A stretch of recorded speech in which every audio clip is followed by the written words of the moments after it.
इसमें आप संविधान की प्रस्तावना पढ़कर अपना वीडियो अपलोड कर सकते हैं। अलग अलग भाषाओं में संविधान पढ़ सकते हैं। संविधान के बारे में प्रश्न भी पूछ सकते हैं। मन की बात के श्रोताओं से, स्कूल में पढ़ने वाले बच्चों से, कॉलेज में जाने वाले युवाओं से मेरा आग्रह है, इस वेबसाइट पर जरूर जाकर देखें, इसका हिस्सा बने। साथियों, अगले महीने 13 तारीख से प्रयागराज में महाकुंभ भी होने जा रहा है। इस समय वहां संगम तट पर जबरदस्त तैयारियां चल रही है। मुझे याद है, अभी कुछ दिन पहले जब मैं प्रयागराज गया था तो हेलीकॉप्टर से पूरा कुंभ क्षेत्र देखकर दिल प्रसन्न हो गया था। इतना विशाल, इतना सुंदर, इतनी भव्यता। साथियों, महाकुंभ की विशेषता केवल इसकी विशालता में ही नहीं है, कुंभ की विशेषता इसकी विविधता में भी है। इस आयोजन में करोड़ों लोग एक साथ एकत्रित होते हैं।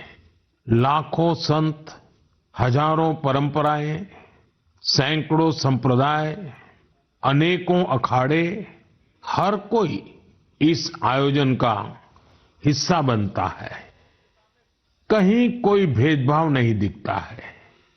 कोई बड़ा नहीं होता है, कोई छोटा नहीं होता है। अनेकता में एकता का ऐसा दृश्य विश्व में कहीं और देखने को नहीं मिलेगा। इसलिए हमारा कुंभ एकता का महाकुंभ भी होता है। इस बार का महाकुंभ भी एकता के महाकुंभ के मंत्र को सशक्त करेगा। मैं आप सबसे कहूंगा, जब हम कुंभ में शामिल हो तो एकता के इस संकल्प को अपने साथ लेकर वापस आए। हम समाज में विभाजन और विद्वेष के भाव को नष्ट करने का संकल्प भी लें।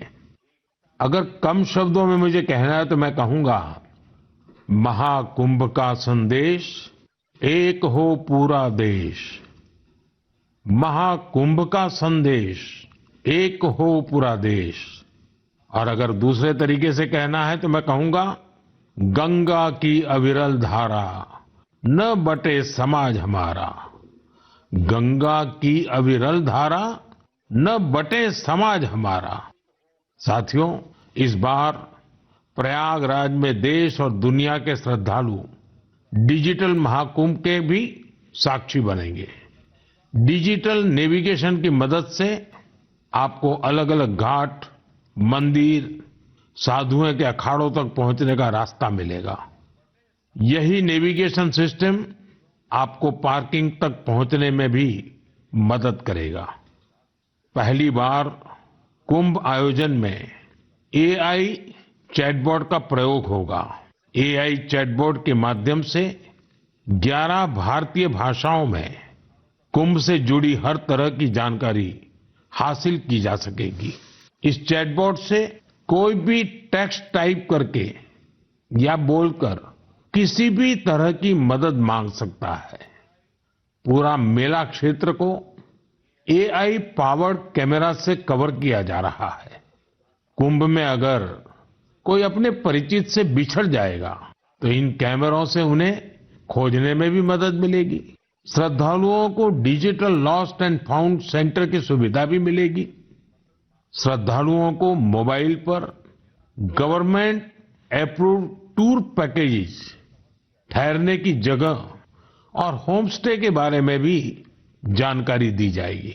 आप भी महाकुंभ में जाएं तो इन सुविधाओं का लाभ अवश्य उठाएं।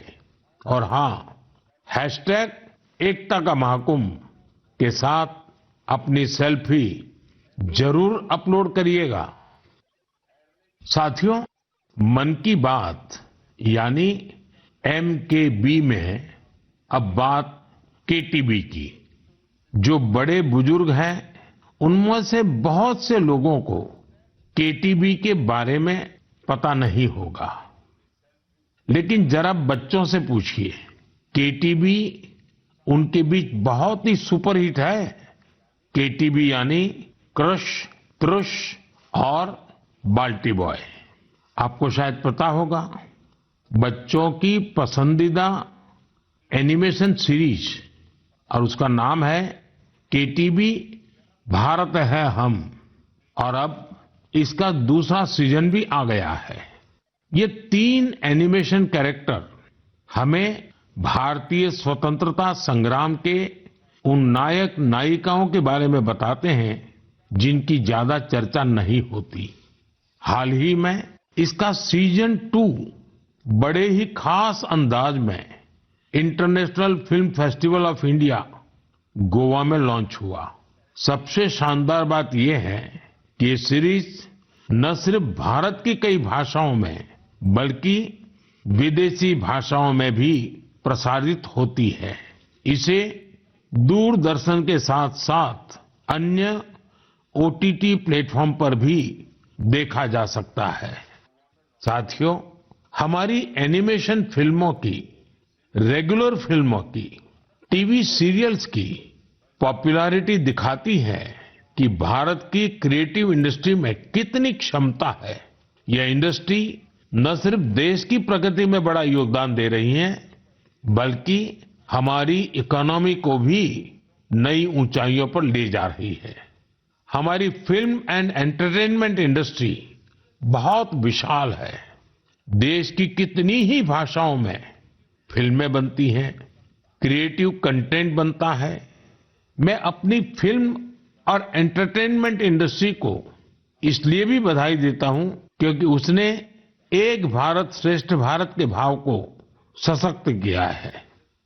साथियों, वर्ष 2024 में हम फिल्म जगत की कई महान हस्तियों की 100वीं जयंती मना रहे हैं।